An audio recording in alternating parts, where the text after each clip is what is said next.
Good afternoon, everyone. Welcome to Sitecore User Group Delhi NCR's session. So this session is all about the blockchain, and we'll be covering all the basic details about the blockchain. So I'd like to thank our today's speaker, Mr. Sameep Singhania, for giving his valuable time on the Sunday. And also like to thank to all the audience who is on our list today. So I'm handing the speaker to Sameep, and he'll start the session. So if you have any questions, drop your queries in the chat window. We'll be covering all the questions after the session. Over to you, Sameep. Hey, thanks. First of all, I would like to thank SUGNCR and Nitish for inviting me for this live session on YouTube. And hello, guys. I'm Sameep. So, just to give you a brief info about myself.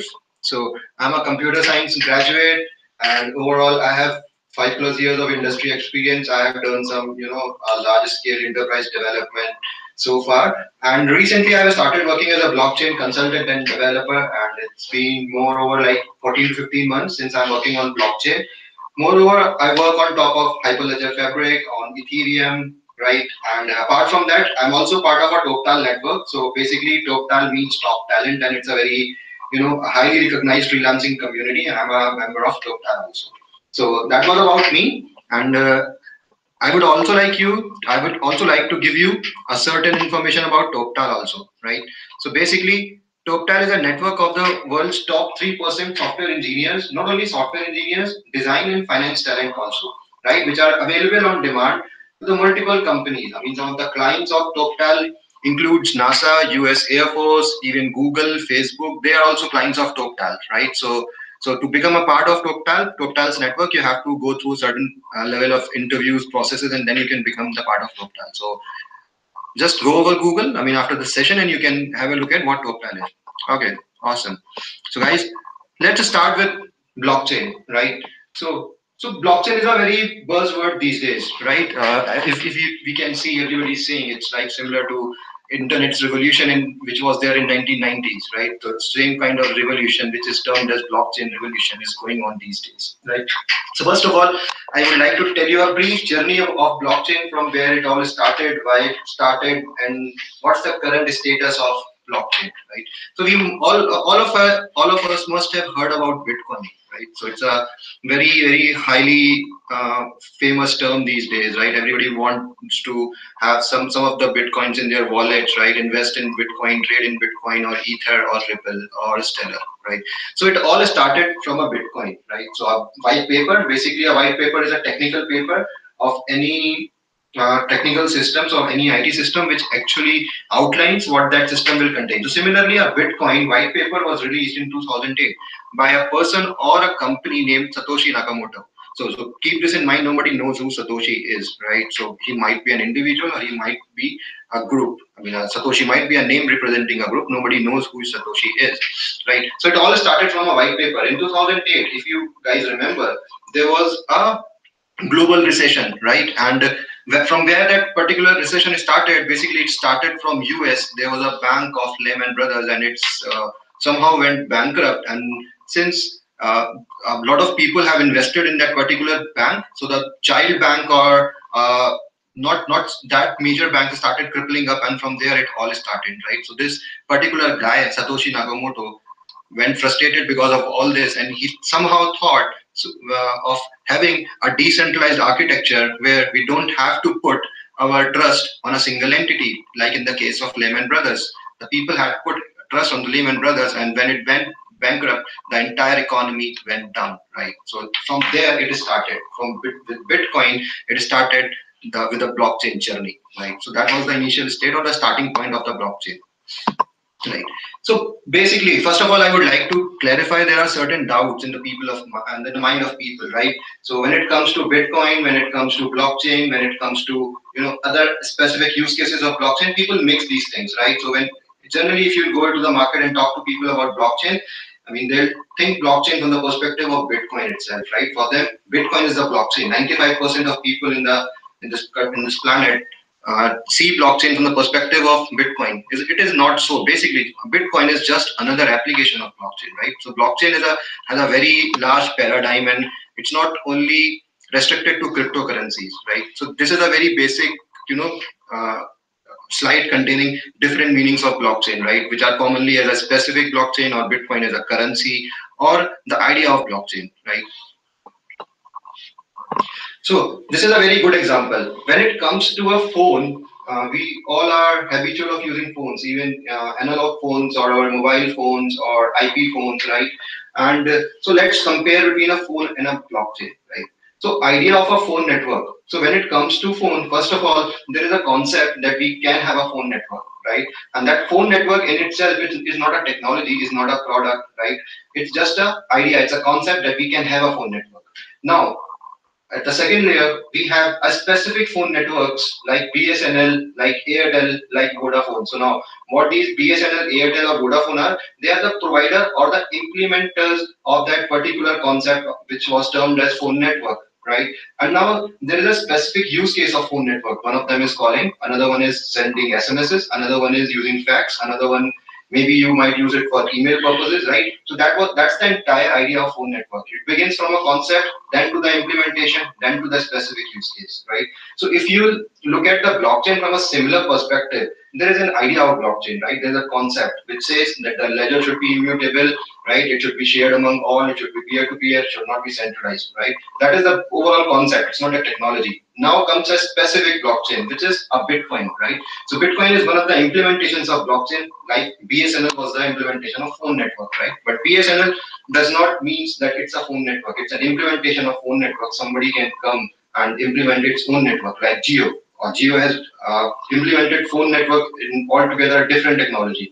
So similarly in blockchain, Bitcoin or Ethereum or Ripple or any other specific blockchain implementation is just one of the implementations of blockchain, not the entire concept of blockchain. Now comes the specific use of blockchain. So when it comes to cryptocurrency, cryptocurrency is one of the uses of the blockchain. You can make your own business specific implementations on top of blockchain, right? So this is a very important idea to distinguish between a cryptocurrency, Bitcoin, a blockchain networks, right? So this should be clear in your minds that blockchain is not Bitcoin, Bitcoin is not blockchain. Blockchain is a concept, and Bitcoin is just one of the applications of blockchain. Okay. Okay. So awesome. So let's move ahead with this. So what is blockchain? So what do we understand by blockchain? So first of all, I would like to recommend to you guys, there's a very good book by the name of Blockchain Revolution. It's written by a father-son duo of Don and Alex Tapscott, right? So it's a very good book if you want to understand, you know, uh, in the depth of blockchain, what it is and why it came into being and how it's gonna solve the blockchain, the distributed trust problem, and why people say it's a revolution, right? It's not an evolution, it's a revolution, right? So why people say blockchain is a revolution. So I'll suggest this book, and there is, TEDx talk on YouTube of Alex Tapscott, which you can also have a look at. It's in just 18 minutes talk, and it will give you a brief idea about what blockchain is, right? So what is blockchain? So blockchain is basically incorruptible digital ledger of economic transactions that can be programmed to record not just financial transactions but virtually anything of value. So what does it mean? So first of all, if we go to the term blockchain, it's nothing. It's just chain of blocks. Multiple blocks, when they are chained together, it makes a blockchain, right? What it, generally it means, right? Now there are certain properties related to that particular chain, the chain of blocks, which is the first property is it should be incorruptible. What do I mean by incorruptible is when you put something on a blockchain, right? When you write a transaction, suppose me and Nitish are sitting over here, and I suppose transfer one Bitcoin to Nitish, and I write that on blockchain on that particular ledger. Now that is not, it should not, I or Nitesh should not be able to change that particular transaction, right? So once something is written on blockchain, it is there forever, right? And if somehow by mistake I have done that transfer to Nitesh, now so to get that money back, Nitesh has to initiate another transaction, right?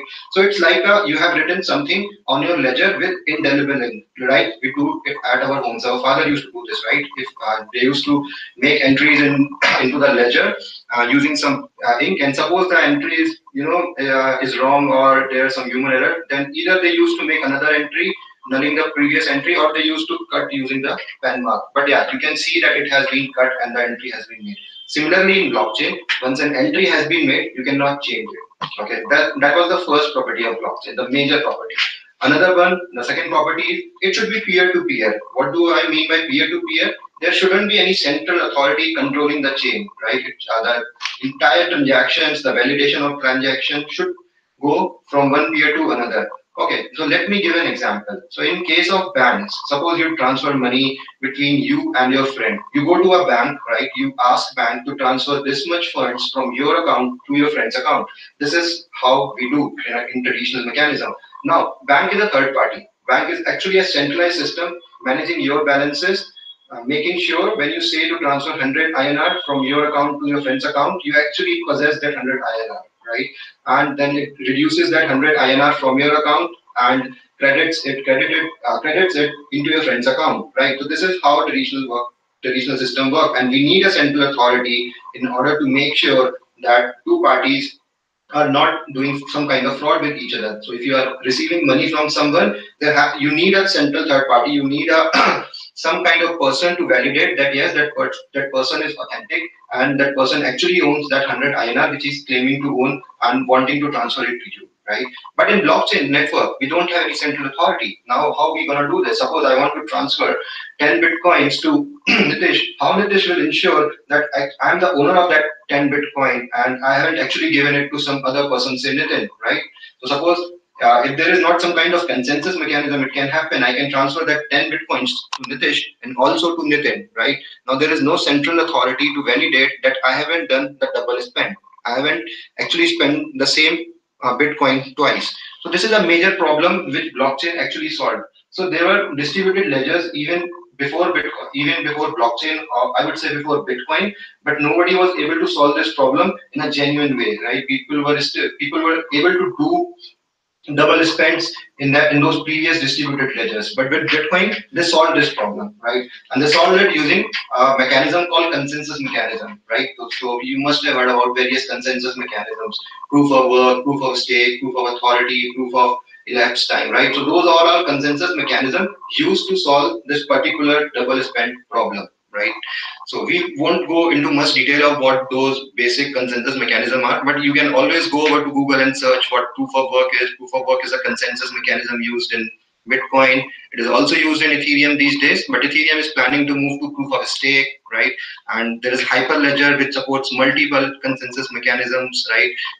From proof of authority to simplified Byzantine fault tolerance problem to PFTs to other consensus mechanisms. So there are multiple consensus mechanisms, but all the main purpose of consensus mechanism is to reach to a consensus for a particular transaction in order to prevent double spending. So that was the major concern of blockchain, which blockchain actually solves the double spend problem in a distributed ledger, right?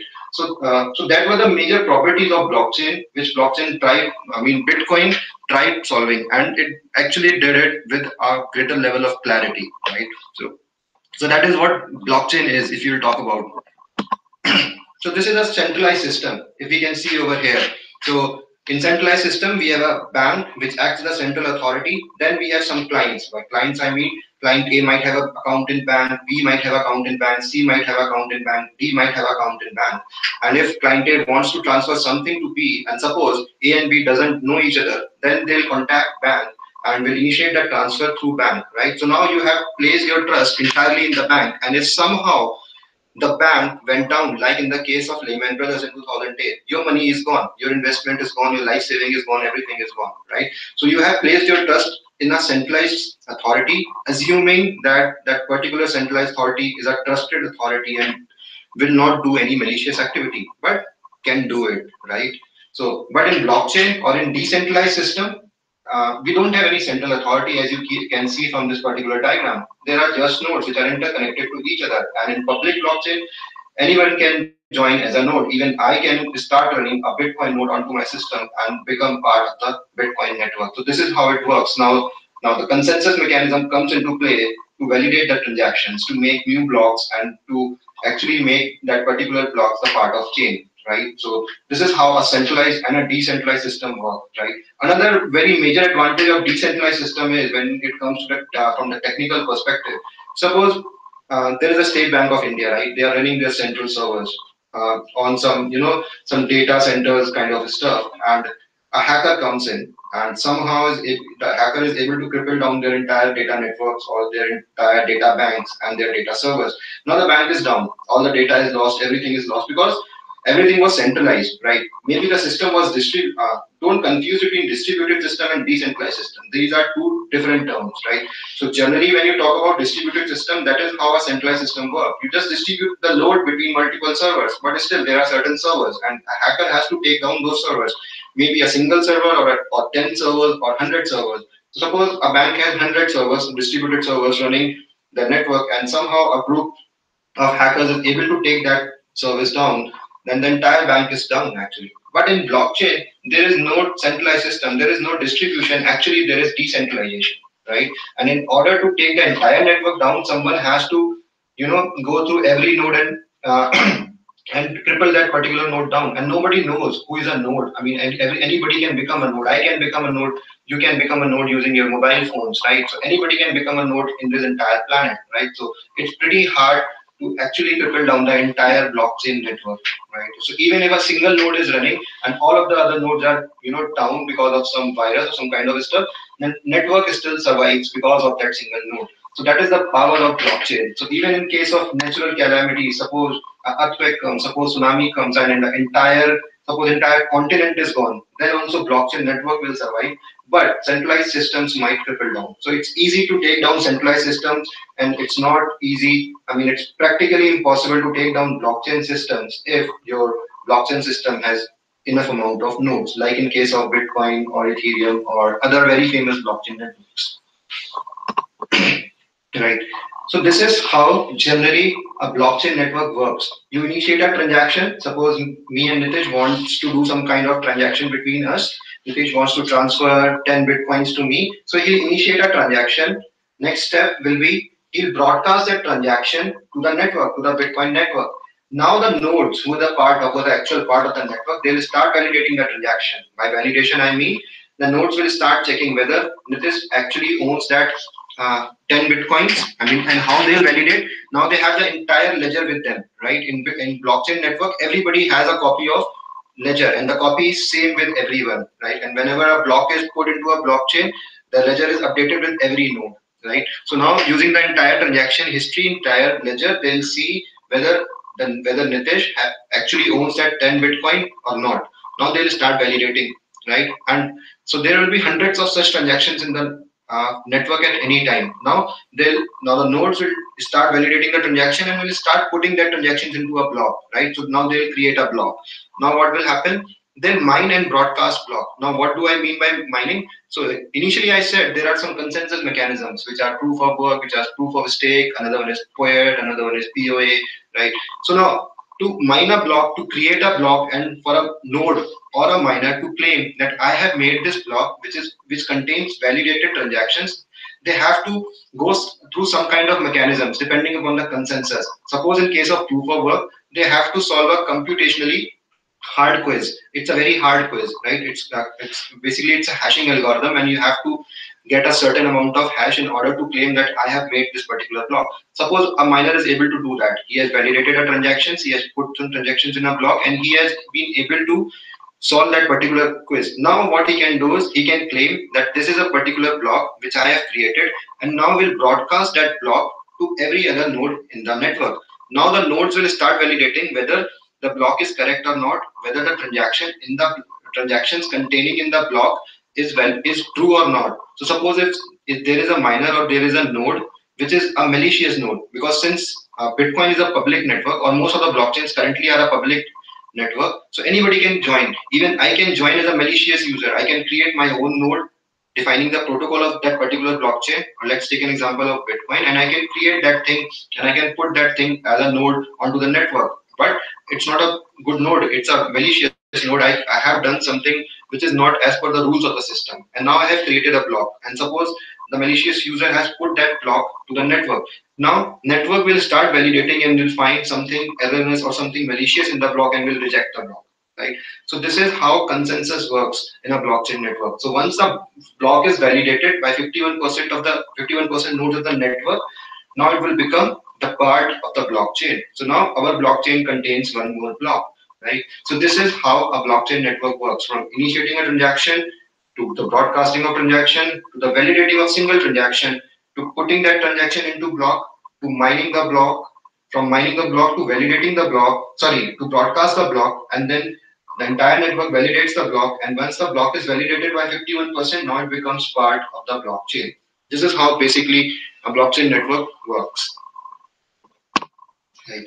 So now there are certain components of a blockchain, right? So basically there are three major components, which is a blockchain ledger, right? So the ledger is what we were talking about, the entire history or the blocks or the what you can say, the entire history of transactions of block or chain or anything which blockchain is a ledger. So when you do a transaction and it becomes part of the block, now it and when block becomes a part of the chain, now it has been become a part of the ledger. And remember that ledger is immutable in nature. Once you put something on ledger, you cannot deny it, right? So if you transfer one Bitcoin to someone by mistake, you cannot reclaim it until and unless you know that person and that person agrees to initiate another transaction transferring that Bitcoin back to you, right?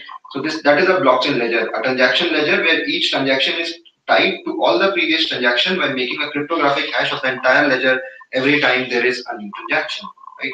Now, blockchain distribution, a system wherein all participants in the consensus model have a complete copy of the ledger. So, remember in the previous diagram, here we have a broadcast scenario where we were broadcasting the transactions. We were also broadcasting, the block in at step number 5, right? So, how this distribution or how this broadcast work is actually a part of distribution model, right? How it will reach every node of the every node of a network, and how they'll reach to a consensus, that is basically a part of the blockchain distribution. Now it can be now blockchain distribution can be public. By public I mean you can distribute to every other node connected in the network, or it can be a private blockchain also. We'll discuss about private and public blockchains in future slides.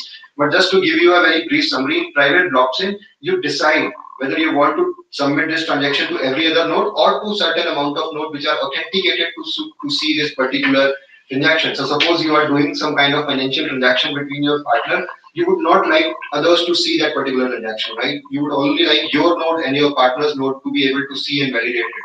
So that is what private blockchain is. So that is how a distribution model works, wherein you decide who will be able to see your transactions and validate your transactions, right? The third portion is a blockchain consensus.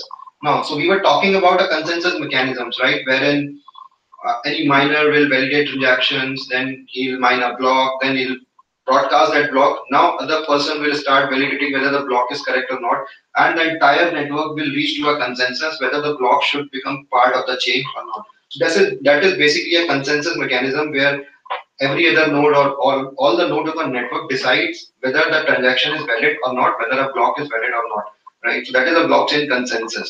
So there are multiple consensus algorithms, as I have said previously. There is a proof of work, there is proof of stake, there is proof of authority, there is proof of elapsed time, there is proof of identity, then there is SBFT, then there is BFT, and there are multiple, consensus algorithms, and different blockchains are using different consensus algorithms as per their use case. Now there is another fourth component which is getting popularized these days, which is smart contracts, right? So what is smart contracts? I think smart contract word is very confusing, right? When contract word comes in this particular phrase, people start thinking that it is some kind of a contract, right? But that is not so. It's not only a contract. What a smart contract means, certain blockchains have capacity which allows you to develop your own applications, right? You can develop your own application on top of that particular blockchain network, and your application is now also decentralized. What do I mean by this? Suppose there is let's take an example of Facebook. It's a very famous application, but it's not decentralized. It's completely centralized. Facebook owns the server of the Facebook application. They own your data, and they can manipulate your data, like in the case of Cambridge Analytica.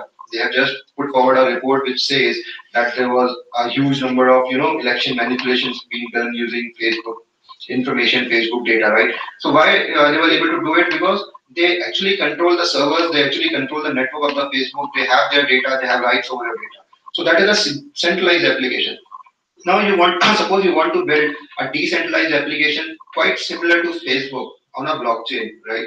So now there are certain. So what you can do is there are two kind of strategies. First of all, you can create your own blockchain, right?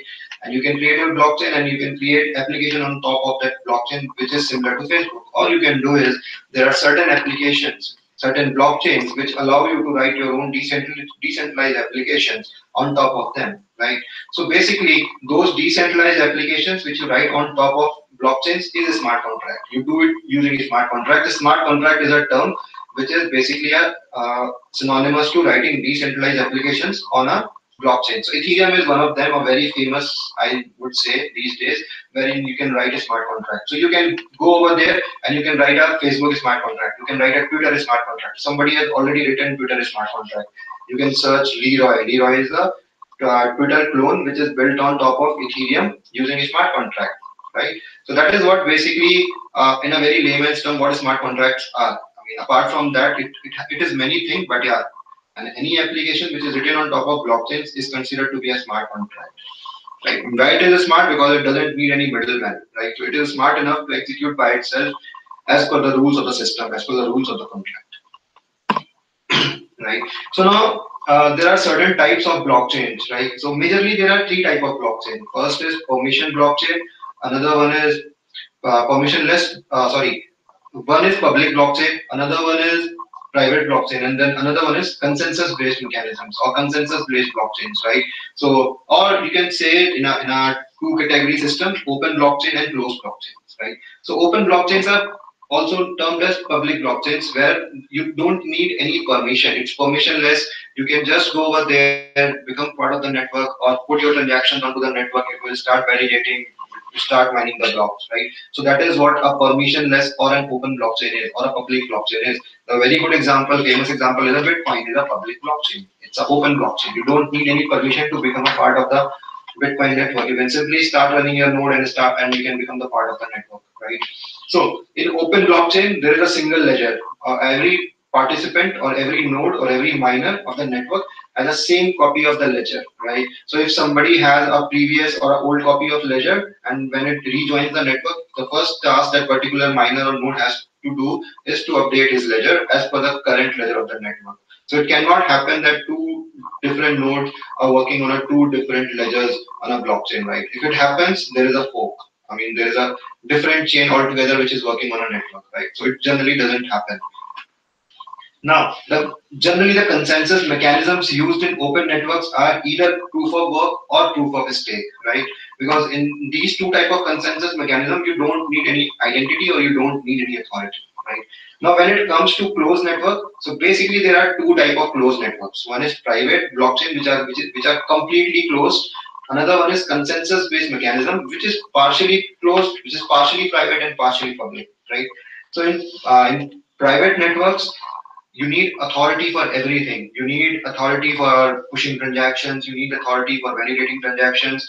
You can, in private networks, you can have different ledgers in a single network, right? So you can create private channels in private networks. Suppose me and Nitish can create a channel between me and you. Instead, we are a part of an entire global network, but still we can create a channel between me and him. And now we have a separate ledger working between us, right? Similarly, other people can also have a private channels, right? So in private network, we can have either one ledger or we can have multiple ledgers, right? Now, the consensus mechanisms also works differently in private case. You don't need POW, you don't need POS, but you need some kind of consensus mechanism where you should be able to use the authority or identity of the user, right? Which is either POI, proof of identity, or POET, POET, or POA, or you can create your own custom consensus mechanisms, right? So basically, these are certain types of blockchain out there in the market, right? So to give you an example, Bitcoin is public blockchain, Ethereum is public blockchain or open blockchain, Hyperledger Fabric. If you have interest in blockchain, do have a look at what Hyperledger Fabric is. So basically, Hyperledger is a bigger umbrella which is under Linux Foundation, right? And it contains 8 blockchain projects. And some famous one are Hyperledger Fabric, Hyperledger Sawtooth, Hyperledger Burrow, Hyperledger Indy. These 4 I remember. There are 4 others which are still in incubation stage. I mean, even apart from Fabric and Sawtooth, even Hyperledger Burrow and Hyperledger Indy are also in incubation state, but they are under Linux Foundation. And Hyperledger Fabric is the most famous one as of now. Right. So have a look at it, and it's and using Hyperledger Fabric, you can either create your completely public network, private network, sorry, or your consensus-based network. Even Ethereum allows you to create a consensus-based your own private blockchain network using consensus-based funda, which is using proof of authority, right? So do have a look at it, give it a try, and you'll amazed to see, I mean, what capabilities the public and private blockchains provide. Right. So, guys, I think it's right time to rethink how we write applications, how we do transactions using third-party applications, how we can decentralize applications, right? What applications can be built on blockchain? Because blockchain is going to be, the future. I mean, how the applications are built, not from a technical perspective, but from a, economic point of view, from financial point of view, how businesses work, right? So currently, every business in the market needs some kind of central authority, right? Either you need a bank, either you need a munim sitting in your office, or you need some other kind of central authorities or some kind of advocates in middle doing work for you, right? And the major business cost is because of these third parties. If you take an example of the entertainment industry, from movie making to its distribution, there are hundreds of middlemen or third parties involved, and most of the cost of the movie making, from the making to distribution, is just because of these third parties, right? So if we can somehow make all the transactions peer to peer and remove these third parties, the major cost of building a business or building some kind of network will reduce, right? And you'll actually be able to see this very soon in our market. So I've been working on few projects for my clients on these kind of stuff, building healthcare solutions on blockchain, building entertainment solutions on blockchain, and I can see the value of what blockchain brings to the table, right? So guys, that was from my end, right? If you want to contact me, you can contact me using either my email address, my phone number, through my website, right?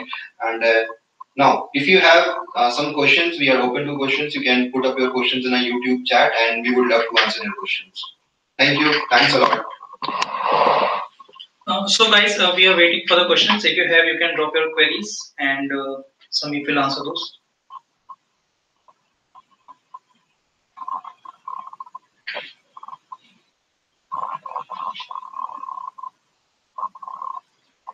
Okay, thanks a lot, Sameep. Thanks everyone for joining the session. So we'll be soon publishing the link on the website if you want to watch this session later. Also, if you have any queries, you can contact Sameep on the given contacts. So thanks everyone, and thanks Sameep once again. Thank you. Thanks guys for joining us, and thanks Site Group User Group Noida.